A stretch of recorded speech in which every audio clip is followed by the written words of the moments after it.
बिस्मिल्लाहिर्रहमानिर्रहीम। अस्सलाम वालेकुम। एक बहुत ही मज़ेदार किस्से के साथ फिर से हाज़िर खिदमत है। एक दिन एक साहब की गाड़ी सुबह सुबह घर के बाहर से चोरी हो गई। सारा दिन परेशान हाल फिरते रहे, गाड़ी नहीं मिली। शाम को गाड़ी दोबारा उसी जगह पर धुली धुलाई पॉलिश हुई खड़ी हुई थी। बहुत हैरान हुए। गाड़ी खोली जाकर तो अंदर एक ख़त पड़ा हुआ था और कुछ खाने पीने का सामान भी। ख़त खोल के पढ़ा तो उस पर लिखा हुआ था कि बहुत माफ़ कीजिएगा कि मेरी बीवी की डिलीवरी की वजह से मुझे ये घिनौना जुर्म चोरी जैसा करना पड़ा और मैं आपकी गाड़ी चोरी करके ले गया। अब वो खैरियत से हैं, यानी कि जच्चा और बचा, और मैं इसी खुशी में ये गाड़ी वापस करने आया हूँ। और ये जो साथ तोहफ़ा है, शाम की शो की टिकटें और कुछ खाने पीने का सामान, तो शाम का शो मेरी तरफ से एंजॉय कीजिएगा।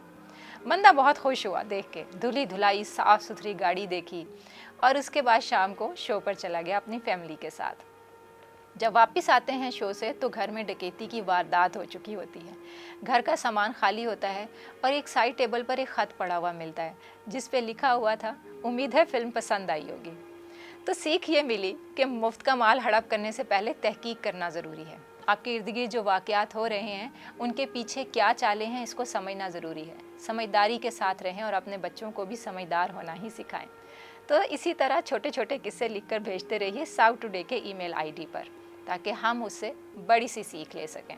खुश रहें। अल्लाह हाफिज़।